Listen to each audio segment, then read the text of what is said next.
Arvinda Bhakti Vedanta Swami Srila Prabhupada ki Jai. Jai Om Vishnupada Paramahamsa Parivrajaka Acharya Stota Shri Srimad Bhakti Siddhanta Goswami Thakur Srila Prabhupada ki Jai. Ananta Koti Vaishnavinda ki Jai. Rama Acharya Srila Haridas Thakur ki Jai. Prem Se Kaho Shri Krishna Chaitanya Prabhu Nityananda Shri Advaita Gadadhara Srivasadi Gaur Bhaktivinoda ki Shri Shri Radha Krishna Gopinath Shyam Kanada Kund Giri Govardhan ki Shri Vrindavan Dham ki Navadvip Mayapur Dham ki Gangamai ki, Jamunamai ki, Bhakti Devi ki, Tulasi Devi ki, Samaveta Bhaktivinoda ki, taking over the world with Shri Prabhupada's transcendental book distribution ki jai. All glories to assemble devotees. All glories to assemble devotees. All glories to assemble devotees. All glories to Shri Guru and Shri Gauranga. All glories to Shri Prabhupada.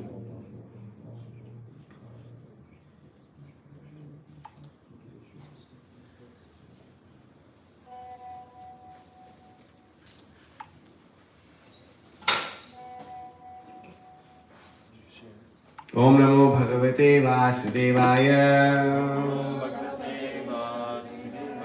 Om Namo Bhagavate Vasudevaya. Om Namo Bhagavate Vasudevaya. Reading from Srimad Bhagavatam. Oh, I have to screen it, sorry. In Srimad Bhagavatam, Canto 2, Chapter 4, Text number 15. I think Narayano.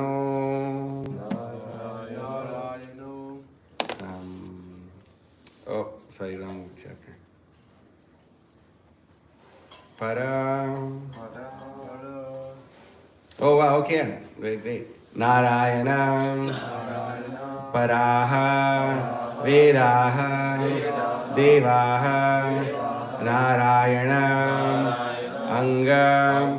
Jaha Narayana Paraha Lokaha Narayana Paraha Makhaha Narayana Paraveda Narayana Paraveda Deva Narayana Gajaha Narayana Paraloka Narayana Paramakaha Narayana Paraveda Deva Narayana Gajaha Narayana Paraloka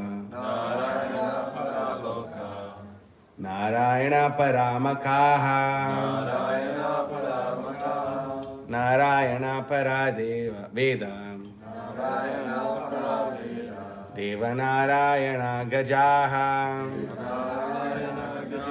Narayana Paraloka Narayana Paramakaha. Please repeat. Narayana Paraveda Narayana Paraveda Deva Narayana Gajaha Narayana Paraluka Narayana Paraloka. Narayana Is it on? Paramakaha Narayana Paramaka. It's on, right? Okay.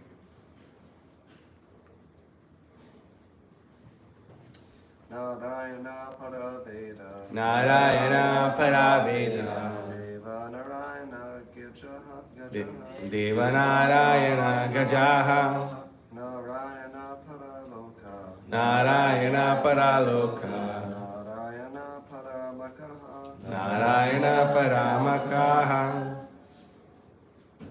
Narayana Paraveda Narayana Paraveda Deva Narayana Gajaha Deva Narayana Gajaha Narayana Paraloka Paraloka. Right there. Narayana Paramakaha Narayana Paraveda Narayana Paraveda Deva Narayana Gajaha Deva Narayana Gajaha Narayana Paraloka Narayana Paraloka Narayana Para Paramakaha. Narayana Paramakaha.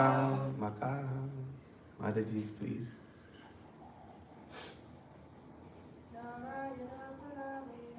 Narayana Paraveda.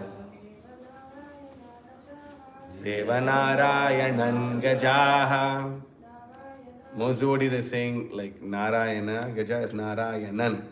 You see another, right? And then, so please try again. Devanarayanan Gajaha. Narayana Paraloka. Narayana Paramakaha. Narayana Paraveda. Devanarayanan Gajaha. Narayana Paraloka. Narayana Paramakaha. Narayana Paraveda. Devanarayana Gajaha. Narayana Paraloka. Narayana Paramakaha. I think you can do it. I have faith in you.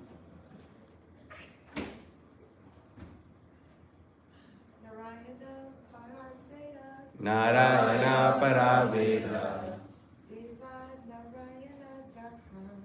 Devanarayanan Gajaha.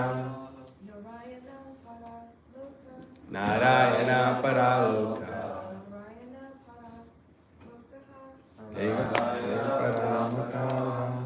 Narayana, the Supreme Lord. Paraha is the cause and is meant for. Vedaha, knowledge. Devaha, the demigods. Narayana, the Supreme Lord. Angajaha, assisting hands. Narayana, the personality of Godhead. Paraha, for the sake of. Lokaha, the planets. Narayana, Supreme Lord. Paraha, just to please Him. Makhaha, all sacrifices. Translation and purport by His Divine Grace A.C. Bhakti Vedanta Swami Srila Prabhupada Ki Jai. The Vedic literatures are the Vedic literatures are made by and are meant for the Supreme Lord. The demigods are also meant for serving the Lord as parts and parcels of His body. The different please Him. Purport. According to the Vedanta Sutra, Shastra Univat, Supreme Lord is the author of all revealed scriptures, and all revealed scriptures are for knowing the Supreme Lord. Veda means knowledge that leads to the Lord. The Vedas are made just to revive the forgotten consciousness of the conditioned souls, and any literature not meant for reviving God consciousness is rejected at once by the Narayana Para devotees. Such deluding books of knowledge, not having Narayana as their aim, are not at all knowledge, but are playgrounds for crows who are interested in rejected refuse of the world. Any book of knowledge, science or art, must lead to the knowledge of Narayana. Otherwise, it must be rejected. That is the way of advancement of knowledge. The supreme worshipable deity is Narayan. The demigods are recommended secondarily for worship in relation to Narayan, because the demigods are assisting hands in the management of the universal affairs. As the officers of a kingdom are respected due to their relation to the king, demigods are worshipped due to their relation to the Lord. Without the Lord's relation, worship of the demigods is unauthorized, avidipurvakam. Just as it is improper to water the leaves or branches of a tree without watering its root. Therefore, the demigods are also dependent on Narayan.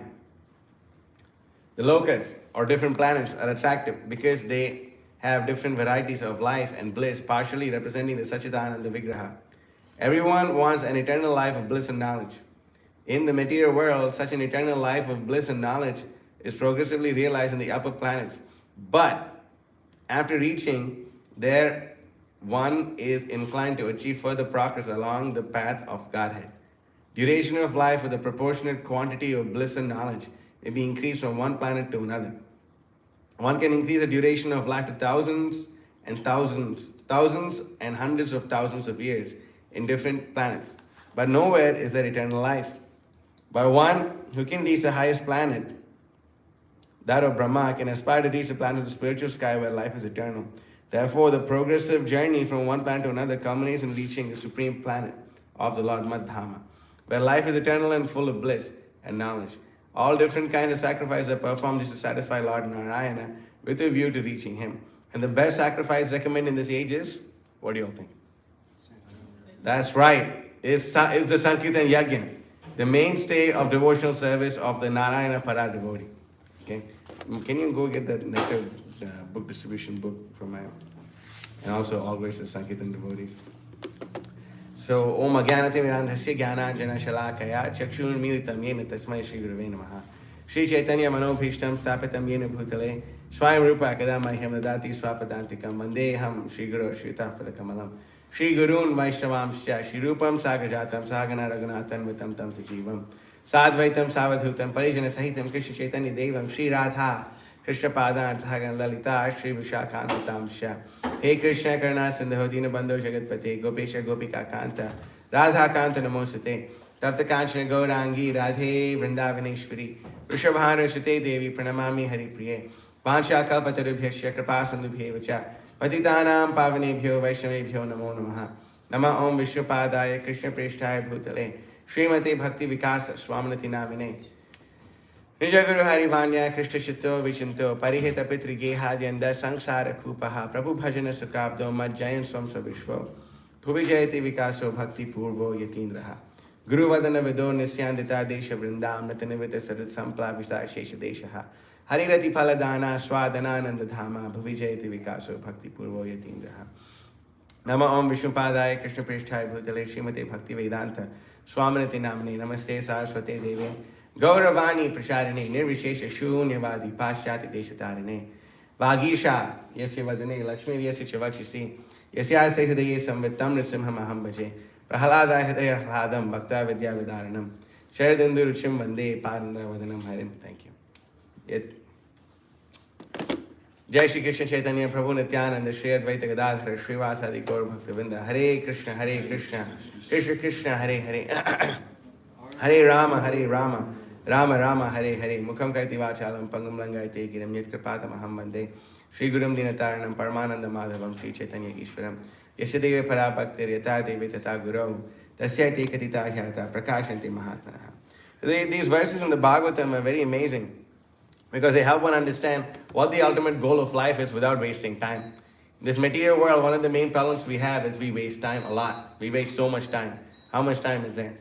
So much time is there in a day, right? So much time is there. Let's just say you had a bank account where every day, no matter what you do, you have $86,400 every day. You have a bank account where every day you have $86,400. And then $86,400, you can spend them however you like, and the next day you wake up, you again have $86,400. And it goes on day after day after day after day. And then at the end of the day, your bank account is going to be zero. And then the next day again is going to be replenished with $86,400. What would you do? What would we do? Spend it all. We would spend it, we would invest it, make sure we get more returns from it, make the best use of that money, right? So similarly, we have 86,400 seconds in our day. What are we doing with every second? You mind giving the hourglass from my room? I'm sorry, it's like a little crazy. So, like if we have 86,400 seconds in our life, in our day, what are we doing with these seconds? What are we doing with these moments? With every passage of time, every moment of time, it is lost, and no matter what we do, we can never bring it back. We can never bring it back, no matter how, no matter what. And because of this, we can understand how much we are dependent upon the Supreme Personality of Godhead and His mercy, and how every moment is actually a precious gift from Krishna in order to engage at every moment in His service. That's so much so that if we perform devotional service, we perform devotional service so much that even our resting becomes a completely Krishna conscious activity. Our resting becomes a completely Krishna conscious activity then.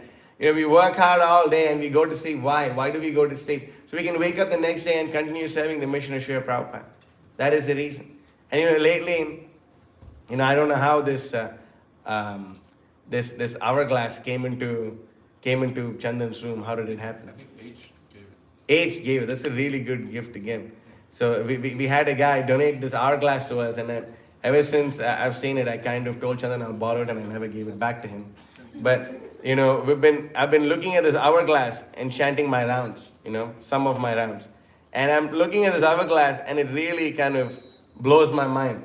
Because sometimes when I chant my rounds, not sometimes, almost every day when I chant my rounds, I use this timer. Where like I can time whatever, however long it's taking for me to chant this and that. And I can start it, and then if some Vishnujita Prabhu comes and asks me, I can just stop it and it pauses, and I can continue talking to him, and I'm not so much anxiety. But when I look at this hourglass, I realize that I can't hit a pause button on this. I can't pause this. How do I pause it? If I do that, maybe it's pausing. But is it really pausing it? Not really. I can't do anything to stop time. Literally can't do anything. I'm completely under the control of time. And this, the more I look at it, the more I'm trying to get serious about it, because my spiritual master has been given this whole series of lectures on time. I hope you're listening to them, especially the aspiring devotees or disciples. Yes? Yes, everyone? Mm-hmm. Very good. You should also say yes soon. We should all be listening to these lectures, because one of the most important activities of a disciple is they listen to the spiritual master. So he's giving this amazing series about time, and how time is slipping, and how time is Krishna himself. And for the atheists, they may say, I don't see time, but time is there. I don't see God, but God is there in the form of time. Krishna is present in the form of time. It is something that no one can do to change. No matter how much money we spend, no matter how rich we are, you could be the greatest demigod, you could be Brahma and all these things, but still they're under the grip of time. Only Krishna is completely transcendental to time. So, the Srimad Bhagavatam helps us understand that every moment should be actually used in the service of Krishna. There's this verse in the Bhagavatam which says that even if a moment, if a moment passes without remembering Krishna, then that's a complete waste of our life. So our whole goal of everything that we do should always be to remember Krishna. Smartavya satam Vishnu vismartavya na jatachit sarva vidhi nishedatma etayor eva kinkaraha. Who knows what this verse means? No, as you're supposed to know many things. I am the destroyer. No, that's a good guess, but absolutely wrong. Anyone else wants to try? Say it one more time. Etayor eva kinkara. Hold up. Yeah. Smartavya satam Vishnu vismartavya na jatachit sarva vidhi nishedatma etayor eva kinkaraha. What does smartavya mean? What does smarana mean? This we should know. We're reading Bhagavad Gita every day. Remember, correct? Smartavya satatam Vishnu. What does satatam mean? Eternal. Yeah, all the time, eternal, right? But how do we know? Do we use this word? Do we chant this word satatam? Yes, this is famous verse in the Bhagavad Gita. Satatam kirtayanto mam etancha sharira vrtaha. But devotees always chant my glory. Satatam smartavya satatam Vishnu. So, always remembering Vishnu. Smartavya satatam Vishnu. Vismartavya na jatachit. So what does vismartavya mean? Is the opposite of remembering. Right? Vismartavya na jatachit. So this means that always remembering Krishna and to never forget Krishna. Smartavya satatam Vishnu, vismartavya na jatachit. Sarva vidhi nishedatma. What does sarva mean? Everything. Sarva means everything. Sarva vidhi means rules. Nishedatma, Sarva vidhi nishedatma, etayor eva kinkaraha. Every rule and regulation, everything else mentioned in the Shastra is a complete slave to this one principle. What is the principle? To always remember what? Krishna. That's right. To always remember Krishna and to never forget Krishna. That is the most important principle of all Vedic literatures. The most important principle of all Shastra. Smartavya satatam Vishnu, to always remember Vishnu. The more we remember Krishna, the less miserable we are. The more we think of ourselves, the more miserable we are. Simple fact. Try it out in your life. Feeling miserable? Yes, you are feeling miserable. If you are feeling miserable, then it is because we are thinking about ourselves. If we're feeling miserable, it's because we're thinking about ourselves. But the minute we actually think about Krishna, then naturally we become very blissful. It's a natural thing. I'm undergoing all these hardships. A person may say, wow, I'm undergoing all these hardships. But if we are undergoing these hardships with the pleasure of Krishna, those hardships become a great source of joy. Bhaktivinoda Thakur says, all the obstacles that a person experiences in front of them, while they're performing Krishna conscious activities, is actually a great source of joy for them. Why? Why do you think? Why do you think that it's a great source of joy? You get to think of Krishna. You think of Krishna, yes. What else? I mean, That's literally what I just said. What else? I mean, in the material world, you get joy for overcoming your difficulties, but doing it for Krishna is much greater. Yes. Okay. Okay. Let me ask it this way: a husband may feel great joy overcoming the difficulties that he surpasses when doing things for his wife and children. Why does he feel great joy? Yes, a little bit more.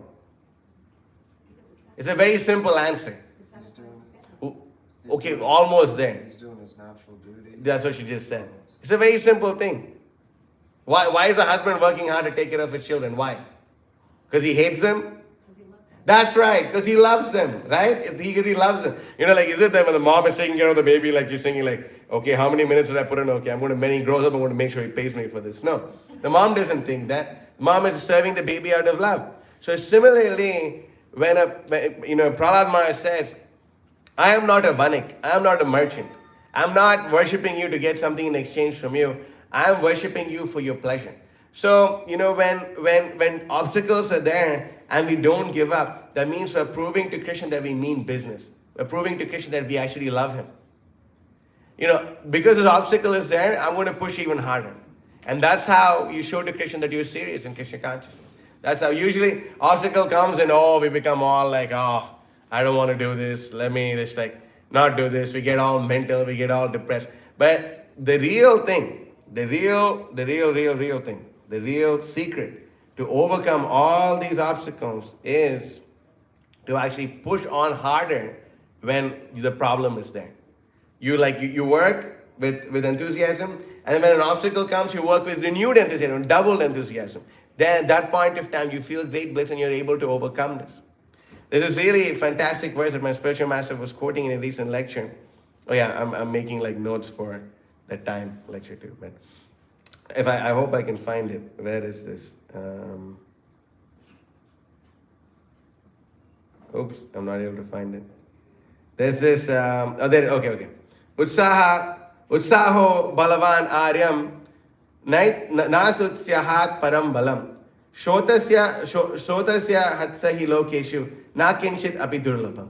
That for the twice born, for those people who are civilized, for the twice born, what is the greatest strength? What is the greatest strength? It's right here. What does that say? What's the first word? Balavan means strength. Arya means twice born. Yeah, right. What is that? Really? No one knows this? That's right. Utsaha means enthusiasm, right? You never heard this word before, Utsaha. Utsaha nishayan darya tatat karma pravartanat. Memorizing this verse like parrots, not learning. Utsaho balavan aryam. The greatest strength for the twice born is actually enthusiasm. Naat utsyahat param balam. There is no greater strength than enthusiasm.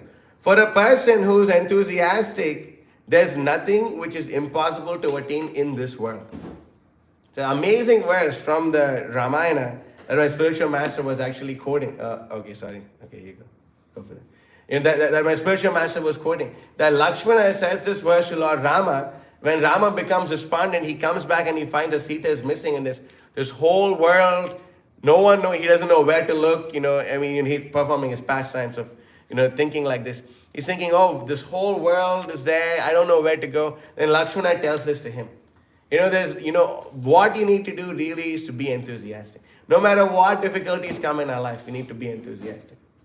And if we are enthusiastic, then any difficulty will be overcome. That's why, according to the Vedanta, so the Shastra Unitva, the Supreme Lord is the author of all revealed scriptures. And all revealed scriptures are meant for knowing the Supreme Lord. This is the first line of this purport. Prabhupada speaks about this here. That's why we see in the Bhagavad Gita, Sarvasya chaham nidhi sannivishto, mata smriti jnana apohanam cha, vedesha sarve ahameva vedyaha, vedanta krit vedavit eva chaham. that of all the reveals from Krishna comes remembrance, knowledge, and forgetfulness. He's a compiler of the Vedas. He's to be known by research through the Vedic knowledge. He's the author of the Vedas. He's the compiler of the Vedas, and he is to be known through Vedic knowledge. He's the goal of the Vedas. Krishna is the goal of the Vedas. So therefore, a person must understand that yes, we're studying the Vedic knowledge. We're doing all these things. Why? Why are we doing this? Because they're ultimately meant for Krishna's satisfaction. And we can also see this over here. This verse, you see, Narayana Paraveda Deva Narayanan Gajaha, Narayana Paraloka, Narayana Paramakaha. And the next verse, Narayana Parayogo, Narayana Param Tapaha, Narayana Param Gnanam, Narayana Paragatihi. You know, these two verses are very, very similar to another series of verses in the first canto. Vasudeva Paraveda, Vasudeva Paramakaha, Vasudeva Parayoga, Vasudeva Parakriya, Vasudeva Param Gnanam, Vasudeva Param Tapa, Vasudeva Parodharmo, Vasudeva Paragatihi. You know, these, if I wish I could split the screen or something. Is there any way? Anyway, we can't do that, right? Okay, anyway. If you look at the verse that we're studying today, it's so similar. You know, maybe I can pull it up here.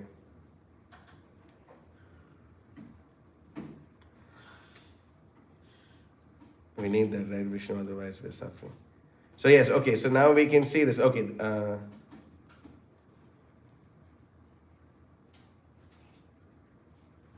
Okay. So you see, Narayana Paraveda. Can everyone read that?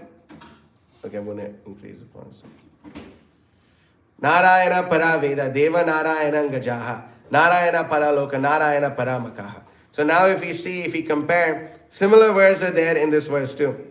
Vasudeva Paraveda, Vasudeva Paramaka, Vasudeva Parayoga, Vasudeva Parakriyaha. Especially the next verse that we read over here. We'll see. Anyway, I keep losing it. But this is a very, very similar verse. You know, why, if something is repeated in the Bhagavatam, it's not that Vyasadeva which is being whimsical. There is a particular purpose. Vyasadeva is stressing on this point over and over and over again. Sutta Goswami says this. Sutta Goswami says this verse. Why does he say this verse? Because the spiritual master says a similar verse. A disciple always says what the Guru says. There's no change. You know, he's saying Vasudeva Paraveda, he's saying Narayana Paraveda. But the meaning is the same. It's a different name of Lord Vishnu. Why? Because Vishnu is to be known through all the Vedas. The Vedas, what is the purpose of the Vedas? What is the purpose of the Vedas? Krishnadas Kaviraj says, Jiveda Nishara Lagi Sutra Kaila Vyas. Why did Veda Vyas write this Vedanta Sutra? Jiveda Nishara Lagi. In order to deliver all the living entities. Jiveda Nishara Lagi Sutra Kaila Vyas. That Veda Vyas wrote these literatures in order to deliver the conditioned souls. Jivera Nishara Lagi. In order to deliver them. The whole purpose of the Vedas is to figure out how we can get out of this material world. We are stuck in this material world like a worm is stuck in stool. But still we think, oh wow, life is so good, life is so amazing. Jai, very nice. I got to eat today, I got to sleep today. I got to, nothing went too bad in my life and therefore everything is good. But this is all nonsense. Why? Because sometimes we see, Vishnu Prabhu was speaking the other day about the hot air balloon, and then they're like, some French people compile like this poem thinking, wow, life is like so amazing and the Lord has embraced you and now we can drink champagne or some nonsense like this, right? That's the gist of that poem, right? The Lord is so kind, our hot air balloon didn't crash and here we are, so let's all drink wine together and think of the Lord in great ecstasy, I remember once I was distributing books in New York, and then this lady came and she asked a really philosophical question, and then we answered, and she said, you know what? When I go to McDonald's and I'm drinking my beer and eating my hamburger, I'm going to think about this. What is the use of thinking about this when you're eating your hamburger? You might as well bought the book, but she didn't buy the book. Nonsense. But the whole purpose of the Vedas is this. The Vedas, Prabhupada says, are just to revive the forgotten consciousness of the conditioned soul. And any literature not meant for reviving God consciousness is rejected at once by the Narayana Para devotees. Any literature that you see which is not meant for giving pleasure to Narayana is completely useless. That a person gives it up like the way we give up stool in the morning. Anyone feels attachment to the stool that they give up in the morning? Say no.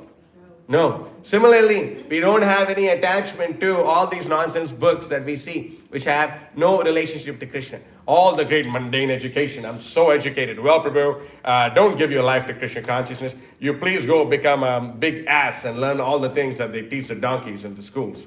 And then you can be a very well-educated ass, and then you can carry a lot of load on your back and eat some grass in a very sophisticated manner. And you could go to the hell where all the PhDs go.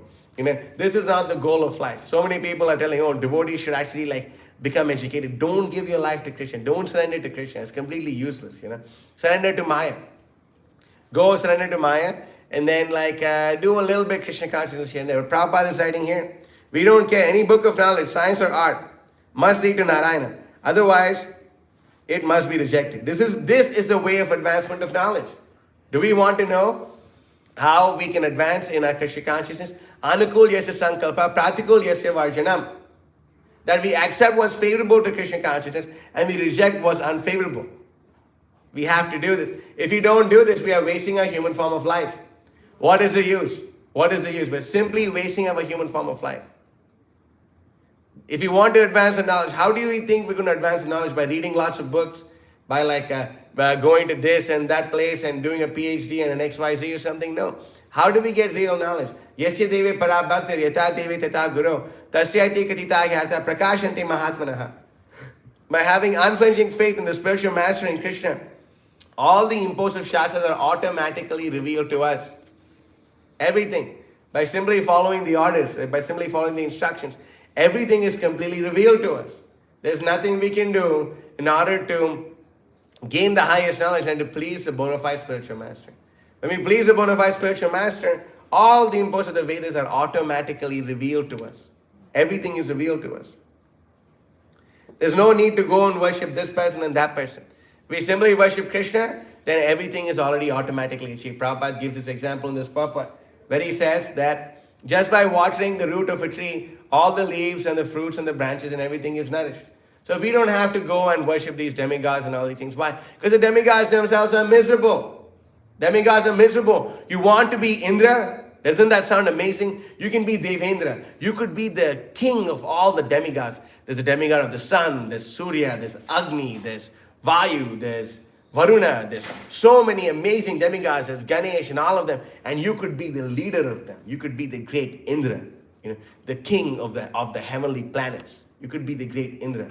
And you could be ruling over the world. And you'll have so many dancing girls, Apsaras, dancing in front of you and singing your glories, and Gandharvas singing your glories, and everyone glorifying you. And then you have your great thunderbolt weapon, and you live in Amravati, and you have Airavata, the great elephant, and you could lead the charge against anyone else who actually comes and bothers you. But then you're Indra the Great, and then you know what happens? There's this great demon called Ravana. And you know what? He has this amazing son called Meghaduta. Ravana's son, one of Ravana's sons is called Meghaduta. And then he performs more austerities than the demigods can. And then they go and they get into a fight with the demigods. And then Meghaduta has this ability to just become invisible in the sky and shower torrents of arrows on his enemies and cause so much misery and anxiety to them and torment them. And Meghaduta, while they're fighting the war with the demigods, Ravana doesn't even need to enter. He just sends his son. Ravana just sends his son. And Meghaduta comes. And they're fighting war against the demigods. And he becomes invisible in the sky. And he's firing arrows on Indra. And Indra completely collapses. And you know what he does? He captures Indra and brings him back to Ravana's palace like a slave and throws him at Ravana's feet. To hell with you being Indra. And then, after performing such a great task, you know what he's called? Indrajit. Indrajit, one who has conquered Indra. Here is your king. Here is your king, demigods, here. And throws him at Ravana's feet. And they keep him as a captive.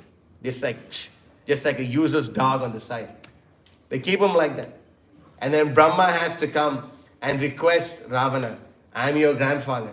My request is you please release this Indra. Just release him. And then Ravana, okay, fine. Go. He goes and Indra goes back shamefully, so much shame, embarrassed, completely embarrassed. There is no proper situation in this material world. It's only miserable. It's only misery in this material world. Nothing else. Nothing else. Just misery.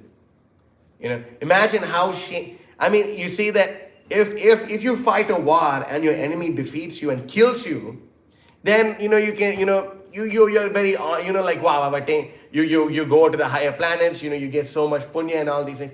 But if an enemy defeats you and captures you, that's embarrassing in itself. But if they capture you and let you go, how embarrassing is that? How embarrassing. That they don't even think you're such a threat. Like imagine an ant is crawling up to you and he's trying to like wage a war at you. And you take the ant and you put him in a box and he's miserable. And you let the ant go. Why? Because you don't care for the power of the ant. That is what they did to the king of heaven. Sounds good, right? Go in the Nandana gardens and dance with the damsels and drink the great intoxicants and do all these things, and you can be like the dude and you can be the man, right? You can do this whole thing. But then just see what happens. Megadutta comes and captures you and throws you. Ravana didn't even have to come. Ravana didn't even have to come. His son did this work for him. And he got the title Indrajit. Imagine how embarrassing it is. That's why Krishna says in the Bhagavad Gita, Traividyamam soma paputa papaya gairishwa swargatim pratayante te punyamasatya surendra lokam ashtanti divyan divideva bhogan te tam bhuktva swargalokam vishalam shine punye matya lokam vishanti evam traidharma manuprapanna gatagatam kama kama labhante. Those who study the Vedas and drink the Soma juice, seeking the heavenly planets, worship me indirectly. Purified of sinful reactions, they take birth on the pious heavenly planet of Indra, where they enjoy godly delights. Wow. Prabhu, if anyone is struggling to stay awake, we can please stand up. So we see that, it sounds good, right? You can go to the heavenly planets and be Indra, right? Enjoy godly delights. Go ahead. But then what happens? When they have thus enjoyed vast heavenly pleasure, the results of their pious activities are exhausted, they return to this mortal planet again. Thus, those who seek sense enjoyment by adhering to the principles of the Vedas, what do they achieve? Great, you work so hard. What have you achieved? Repeated birth in death. Repeated birth in death. Is this something worth achieving? Repeated birth in death. Wow, so nice, Prabhuji. What have I attained? Repeat, gata gatam kama kama labhante. What is the use? What is the use of such a life? What is the use? Useless. Completely useless. That's why the Vedas are meant for worshipping Narayana. The demigods are worshipped because of the relationship with Narayana. Otherwise, what is the use? That's why Krishna suggests. What does Krishna suggest? Ananyashintayanto mam yejanah paripasate tesham nityabhiyuktanam yogakshemam vahamyaham. Krishna suggests this. But those who worship me with exclusive devotion, meditating on my transcendental form, to them I carry what they lack and I preserve what they have.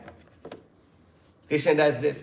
To those who worship Krishna exclusively, we have no other desire. We don't want to worship anyone else but Krishna. Why?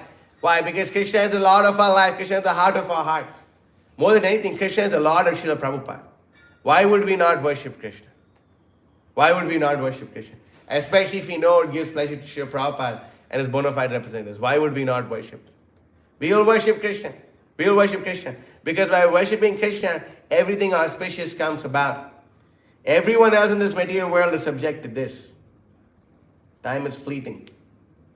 Everyone else is subject to this. You may meditate upon them. You meditate even among the great demigods that are all subject to this, but Krishna isn't. Why? Because Krishna is in a world where there's eternal time. We're in a world where time destroys.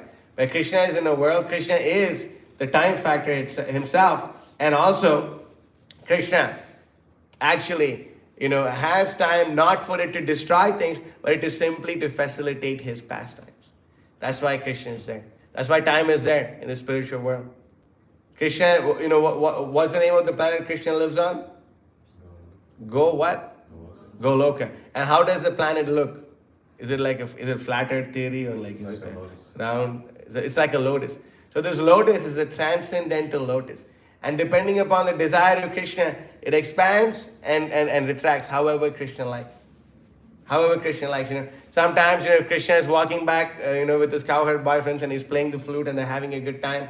And then, he wants to fight with the demons, fight with some demons. Some demons comes and, Krishna fights with them. And if Krishna's having a really good time with his friends, really an exceptionally good, he always has a good time all the time. But then the lotus extends And the distance between where Krishna is playing and where his home is increases. Then if Krishna immediately wants to go to his house, then the lotus retracts and Krishna immediately goes to his house immediately. Nanda Bhavan. He can go there, no problem. Why? Krishna is in complete control. And then when a person meditates upon Krishna, they get the qualities of Krishna. The qualities of Krishna is so beautiful. Krishna is so amazing. There's nothing more amazing than Krishna. That's why Sri Kulashekar Alavar has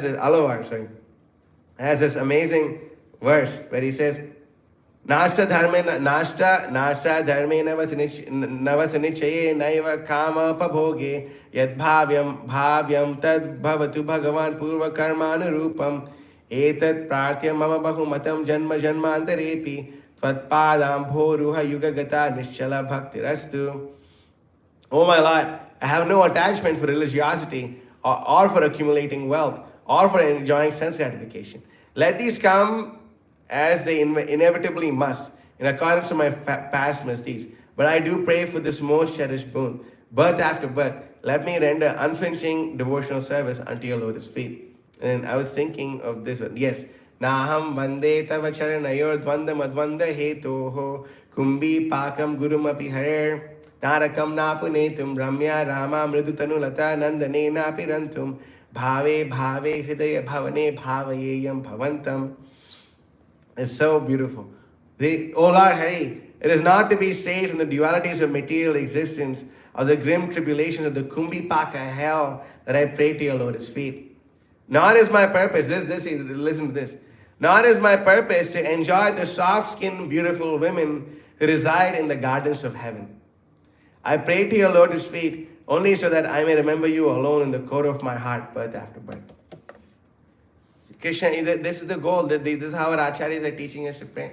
This is the whole purpose. We're not here to just enjoy. We're not worshipping Krishna so we can get some material gain from Krishna. No. We don't want to go to the heavenly planets. We can go to the heavenly planets if they'll buy a lot of books from us. But other than that, we have no use to go there. If they're not into buying our books, then we're not interested to go there. We have no need to go. We only want to go place where we have service to perform. Otherwise, there is no need. Otherwise, our goal is to go back home, back to Godhead. Our goal is to please Srila Prabhupada. Not all these other things. So many different planets are there, and their duration of life is there, and it increases and increases and increases and increases, as we keep going higher and higher and higher. But it's ultimately part of this material world. This material world is a miserable place. What is that? Abrahma bhavana lokan punaravrati nojuna. That from the planet of Brahma all the way to the minuscule ant, from Brahma, everyone has to die. Everyone has to die in this material world. What's this verse? Yasva Indra Gopam Madhavendra Mahosva Karma Pandana Rupam Palabhajana Matanoti Karmani Nindati Kintucha Bhakti Bhajam Govindamadi Purusham Tamaham Bhajami. Then Yasva Indra Gopam Atavendra Mahosva Karma. That if you have a karma of Indra, the great ruler of the heavenly planets, or you have the karma of being an Indra Gopa. Indra Gopa is a very, very small bug. He's known as Indra Gopa, very, very minuscule bug. Yasva Indra Gopa Matavendra Mahosva Karma Bandhana Rupam Phalabhajana Matanoti. Everyone from Indra to the Indra Gopa are all bound up by the fruits of their karmic activities. They're all bound up by the fruits of their karmic activities. Phalabhajana Karmani Nindati Kintucha Bhakti Bhajam. But by performing devotional service, the entanglement caused by this web of fruitive desires and fruitive activities completely becomes crushed, completely goes away. Therefore, Govinda Madi Purusham Tamaham Bhajami. Therefore, we worship Lord Govinda. Therefore, we worship Krishna. Krishna is so amazing. Krishna is present everywhere. He's present inside as a super soul in our hearts, and he's outside. He's present as time. Krishna is present as time outside. Krishna is present. And the more we utilize this time in Krishna service, the more we actually become completely transcendental. We should not waste even a single moment from thinking of Krishna.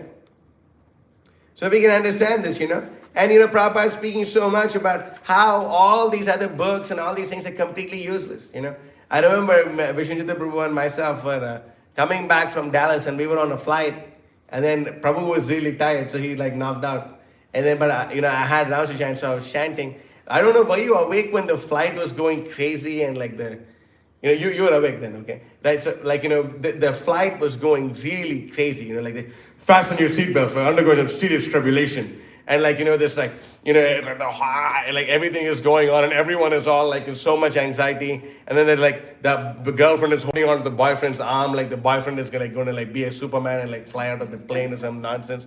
And then like there was the other Mataji who sat in front of me and she was like, what is this for? What is that? I wanted to distribute books to her, but I distributed all my books. So I just sent her like, don't do this.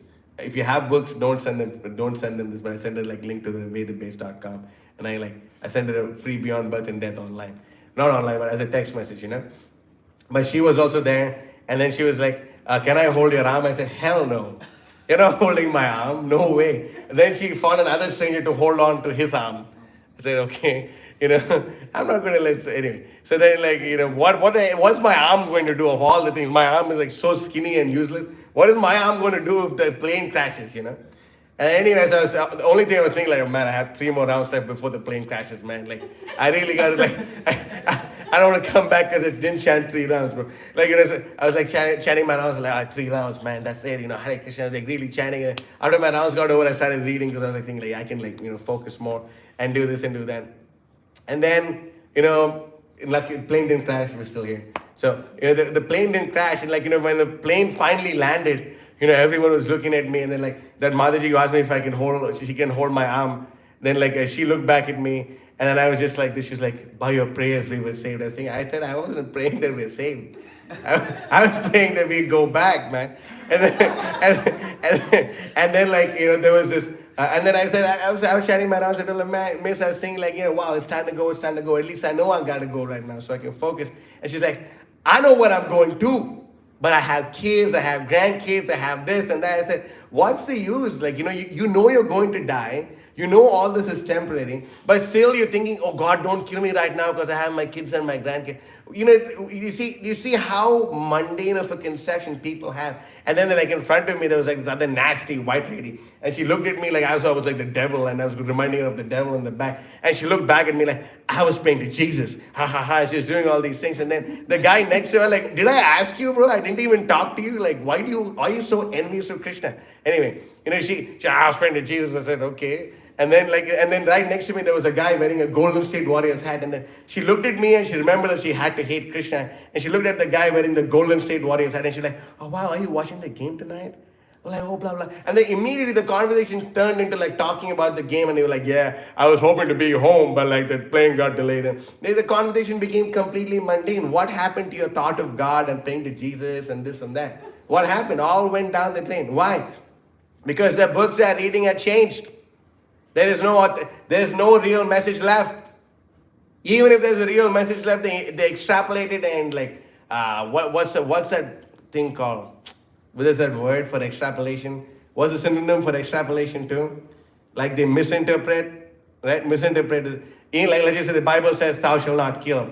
But they misinterpret it to think thou shalt not murder and we can kill and eat all the cows and chickens and goats that we want. They misinterpret it even if the message is there.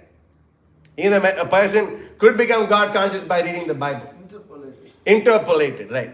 A person could become God conscious by reading the Bible, but they don't become. Why? They think, oh, Jesus is so kind, so amazing, he's letting me watch the game tonight. Thank you, Jesus. Thank you, my Lord, and then wow, my dear Lord, please make sure Stephen Curry beats LeBron James. They're praying like this, these people. What is the use? Is this what God is for? My dear God, please let my political guy win this election. You think God cares about like mundane politics in your country? So weird, so crazy, so strange. That's why these books, that's why I take the Bhagavatam.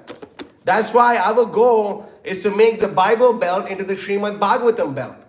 That is our goal. Where to wear is the Bible belt? Like, just the south, Tennessee, that's where it starts. All the way to Florida? Huh?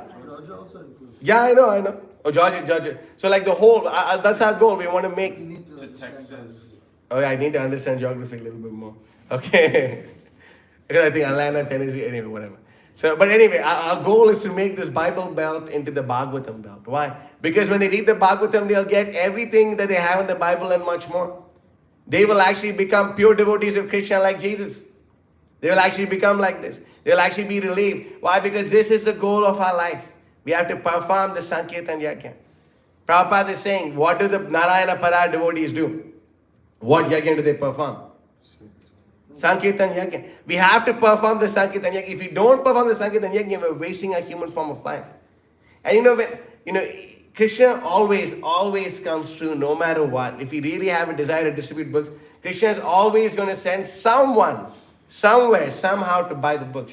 We're like, for example, yesterday we were just walking back from Harinam, and Avadhuta Chandra Prabhu was trying to distribute the Sapta so much, and then he gave the Sapta to me. And I was trying to distribute it, and I met a few people who's like, yeah, you sold me these books already. I get the text messages too. I'm like, then why don't you come? She's like, I never came, but I'm going to come. I said, okay, good. So many people, they told me this, and then there's a guy with a snake, and he also bought the books, and there's another guy, he was like, you know what, I want to give you something, and he was going to hand me a snake. I'm like, what the hell am I supposed to do with a snake, bro? Are you crazy? What am I supposed to do with the python? I'll never forget, I got something special for you. I thought, this guy's going to hand me a bag of cash or something for Krishna, but he handed me a snake. I'm like, snake? What the hell should I do with a snake? And I kept going, and then I was thinking, wow, the Harinam got over, we're about to get into a car. And then, there's Mataji walking by, I just raised my hand, I'm like, oh my God. And she stopped her car, and then, and I did this whole thing, and, in a matter of, 30 seconds, she bought the Sapta. It was so amazing, right? Do you remember? It was so amazing. She just bought this Sapta in the last minute, It was so ecstatic. But if we have this desire, Krishna always sends, people. Krishna always sends people. Krishna always sends someone or the other to buy the books. Because, ultimately, Krishna wants his books to go out more than we can. More than we can imagine. We simply have to pray to Krishna and try. I really love this section of All Glories to Sankirtan Devotees, which is my personal copy. Signed by Bhakti Vikas Maharaj. It says, for Mahotsaha Prabhu. Signed by Bhakti Vikas Swami, August 21, 2022. Where you go pray to Krishna and try. This is very important. If you pray to Krishna and try, then you can do wonderful things.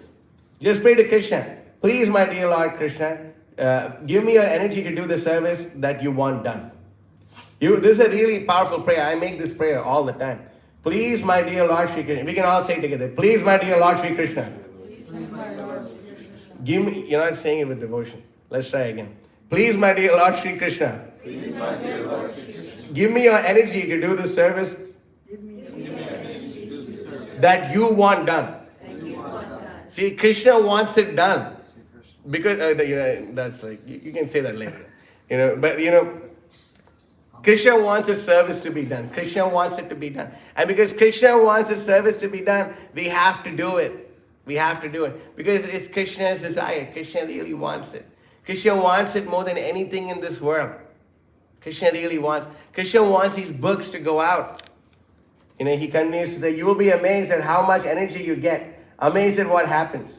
But if you think, here I am, then the trumpets sound. Ace book distributor #1, hitting the streets again.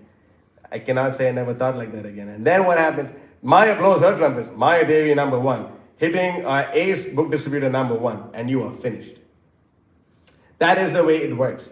Therefore, you must approach the service in a humble state of mind, thinking, oh Krishna, if I am not careful, Maya will blow her trumpets and send her agents to steal me away from your service and ruin me. This has happened to so many devotees on book distribution. Believe it or not. It's happened to so many people on book distribution. Some I know personally. Some I've met them after they got destroyed. I remember anyway, this older devotee telling me the story. It was so sad.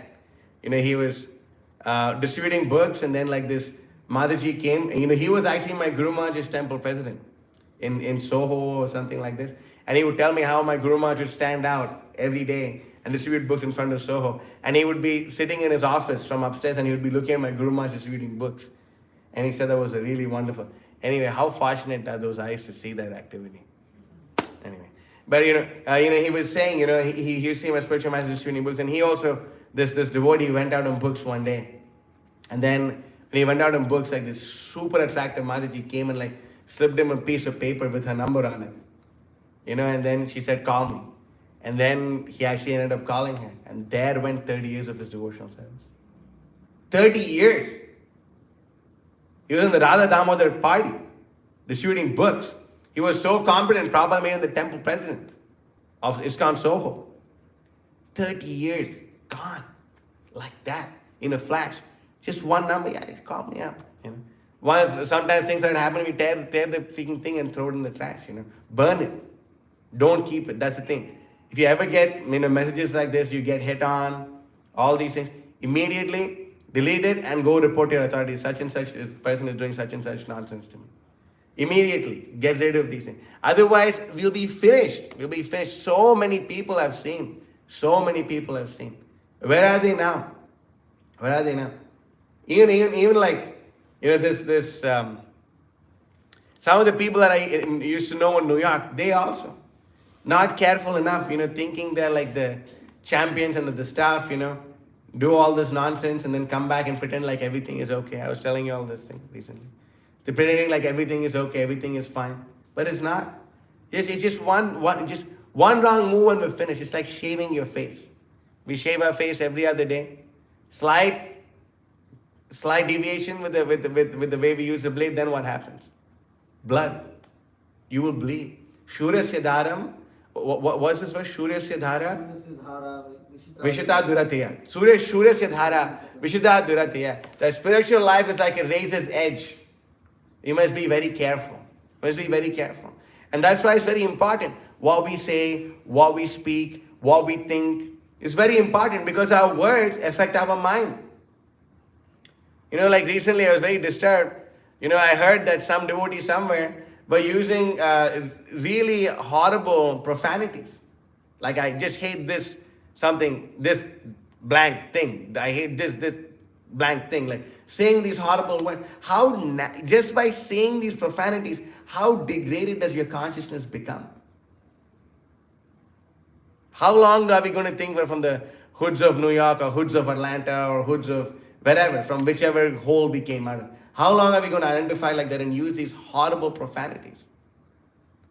The minute we use these profanities, just the mode of ignorance takes over our mind. We should be very cautious by mind. It's very important.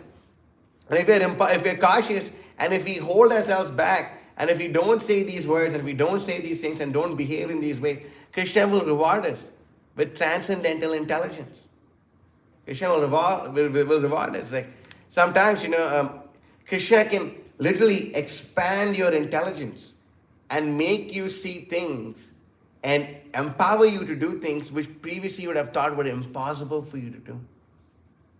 This is true. So many Krishna has done this to so many devotees. Krishna has done this.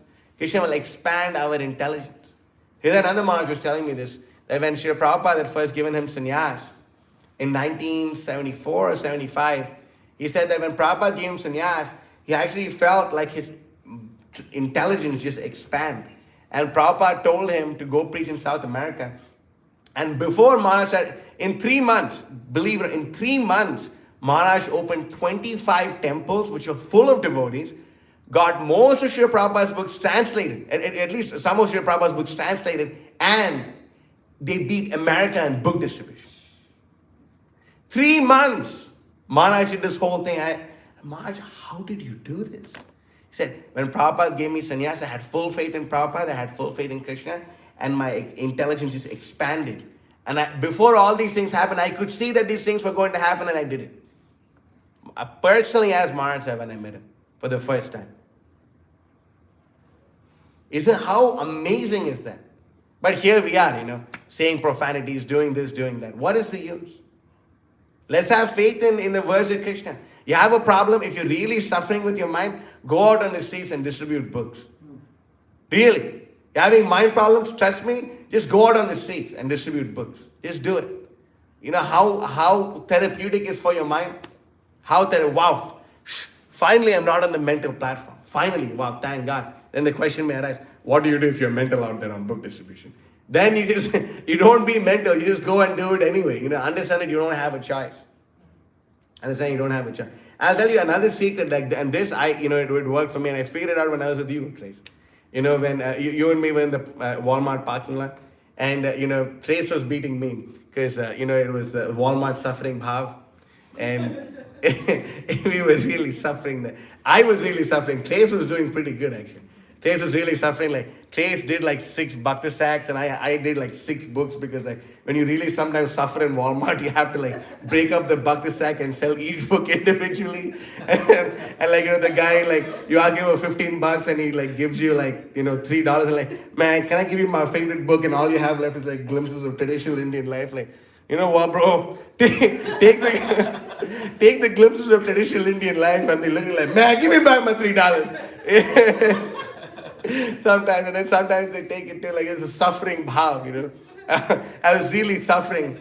I was trying to suffer, like, and I was getting really mental. I'm thinking like, oh my God, man, like, I'm really like getting mental. I'm really suffering. I didn't, and I was telling myself, no, man. What was I saying? God loves me. God got me. Right? God loved me. I was telling Grace, God loved me. Grace, God loved me. He's going to come through. And I was telling that to myself, and then I thought the best way to get over my mental platform is everyone I meet, I'm just going to show them a Bhagavatam set. Right? That's what I was doing. After that, after I suffered like anything, I was saying like, dude, this is miserable, bro. The guy gave me $2 and wanted 2 books. It was so bad. And then I started showing people the Bhagavatams. And then in a matter of like 45 minutes, 3 people, but 3, right? It was three people bought the Bhagavat. The Mongolian truck driver, the brother with the golden teeth and the diamond necklace, and then the other black trucker, right? In 45 minutes, 3 of them bought Bhagavatams from me. It was so ecstatic. It was so amazing. I was amazed. I think, wow, it's so good to not be on the mental platform. Trust me, it's a good experience. Try it. If you're on the mental platform, go out there on books and just distribute books. Don't just like, sometimes I see devotees, they get mental, the books don't go out, and they stop someone, and then like, when they stop someone, they get even more mental, and the person realizes, like, hey, and they're staring at the person again, like, this guy's so weird. But we have to try to like, hey, like, what's up, bro? Like, just say something, just speak, just like, don't give your mind a moment, that's the thing to do. Don't even give your mind one moment to like, just say the craziest things you can even imagine. Like, hey, bro, like, wow, man, you look good. Yesterday I met this scrawny, skinny guy walking in Piedmont Park, and I didn't know what to say. I'm like, yo, my man, what's up, my man? You look like, and I completely blanked out. I said, like LeBron James, my man. He is so short. He's like, I ain't looking like LeBron, man. Come on. You saw that? Yeah. I said, I'm getting really mental, bro. What happened? And then, we tried, and then books went out, and the Hainam was, and that was an experience in itself. But we get mental, but don't get mental. It's don't get mental. We just have to go on and push on no matter what. First, we have to understand that we are helpless and insignificant. This is very important. We are helpless and insignificant. Just small peanuts in the crowd. We need to pray to Krishna. Krishna, my Lord, inspire me from within the heart. Ultimately this is what it is, that we need to feel inspired. We want to be inspired, We want to be inspired to perform devotional service. There's only so much force can do. There's only so much authority can do. There's only so much like organizing and scheduling and all this can do. What we really need is to inspire ourselves and inspire others. That's the truth. Inspire yourself and inspire others. And the best prayer, in my experience, to feel very inspired is Vagisha Yasya Vadane Lakshmir Yasya Chivakshisi Yasyasya Hidaye Samvitam Nrisimham Aham Bhaje. This is such a beautiful prayer. Such a beautiful prayer. Composed by Sridhar Swami. This is a way that he opens up his commentary on prayers to the personified Vedas. Yes, sir. Prayers to the personified 1087.1, the first comment, the first verse. Vagisha yasya vadane, Lakshmi yasya chavakshisi, yasyasya hidaye samved, tam risimham aham bhaje. That Vagisha yasya vadane, that I offer my humble, respectful obeisances to who? That's right. Narasimha, why? Because he is Vagisha. He is the Lord of speech. Vagisha. Vagisha yasya vadane. Lakshmi yasya chavakshisi. That why is he the Lord of the speech? Because on his tongue is one of his eternal wives, eternally resides, who is goddess of learning, Saraswati. He is the Lord of the Samvit potency, on whose chest resides Lakshmi Devi. Vagisha yasya vadane, Lakshmi yasya chavakshisi, Yasyaste hridaye samvit, that he is present within my heart and he is going to give me this samvit potency. Yasyaste hridaye samvit, Tam Nrsimham aham bhaje. I completely surrender unto and worship Lord Nrsimha. Very beautiful. And and I find this especially attractive, this prayer, because it's composed by who Jiva Goswami calls the protector of bhakti. Remember that verse that Vidwan Gauranga Prabhu was saying, Bhakti Rakshaka Pradhano. I'm forgetting the whole verse, but Jiva Goswami opens up his commentary in one of the Sandarbhas, offering his Mangala Charana to Srila Sridhar Swami as being the protector of devotional service. Sridhar Swami's commentary is actually the protector of devotional service. Therefore, he is such a great figure in our line, and he is offering these prayers. Our acharyas are three kala gyans. They can see past, present, and future. They can see that there's going to be devotees distributing books in Atlanta, and they write beautiful prayers in order to inspire us. It's a beautiful prayer. Try it. It works. And you don't have to try this verse exactly. There's so many prayers written by our acharyas, and you read them, and you feel inspired, and try to chant them and try to contemplate on them.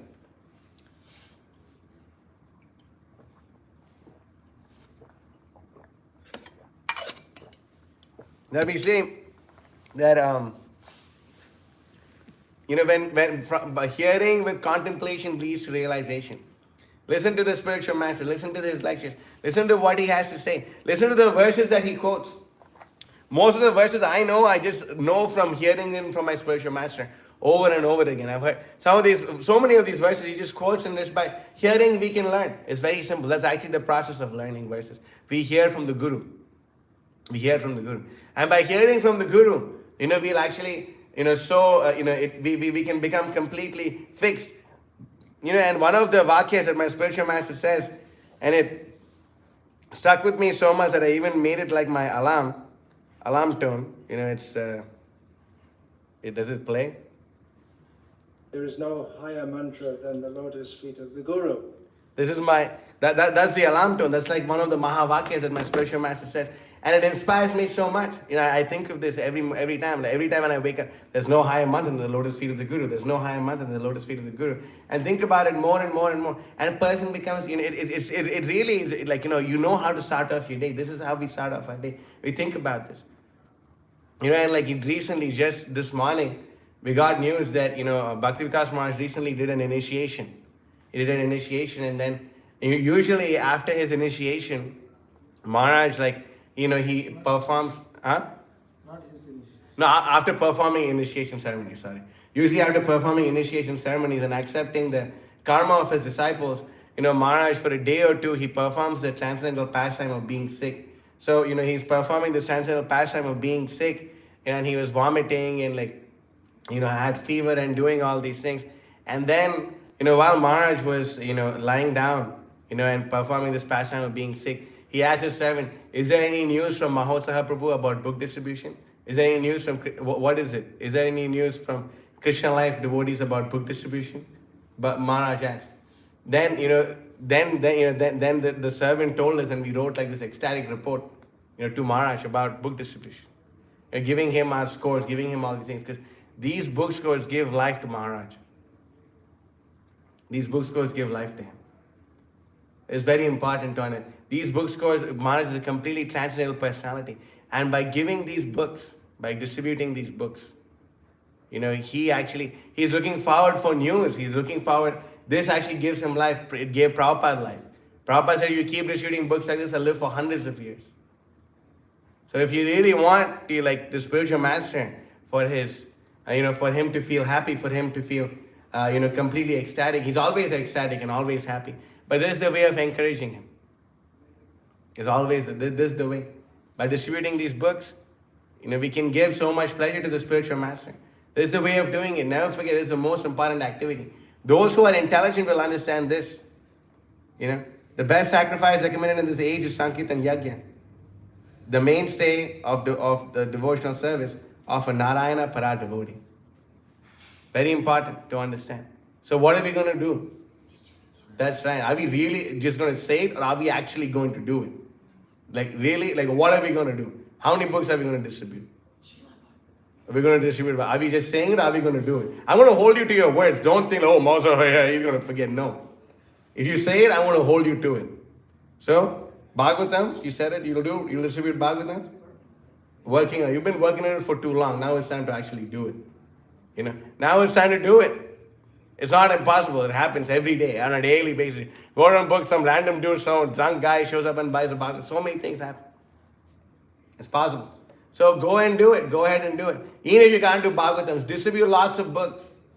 At least distribute lots of books. At least distribute books to the degree that we know that we actually did. We should at least always aim to beat our biggest day on books. By doing so, then, we'll actually be able to advance more and more in Krishna consciousness. And, that's why Bhakti Vikas Maharaj writes here, may devotees of Krishna Life Alana continue to distribute thousands of Srila Prabhupada's books for his divine pleasure. Bhakti Vikas Swami, Canterbury, July 31st, 2022. So remember this instruction is there for all of us. It's not a special instruction just meant for one person, but it's meant for everyone.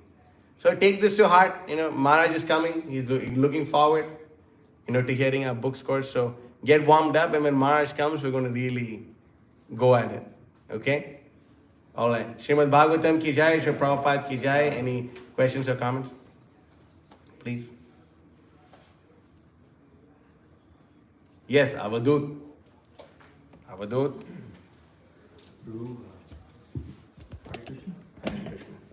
Beginning of your class, you were talking about how it's important, like it's the duty of disciple to hear from the spiritual master. And you also kind of brought that up later on in the end of your class. And I was just listening to a lecture from Mahotsaha Prabhu, which we were kind of discussing yesterday. And in his class, Prabhu's class, he was reading from the 3rd canto.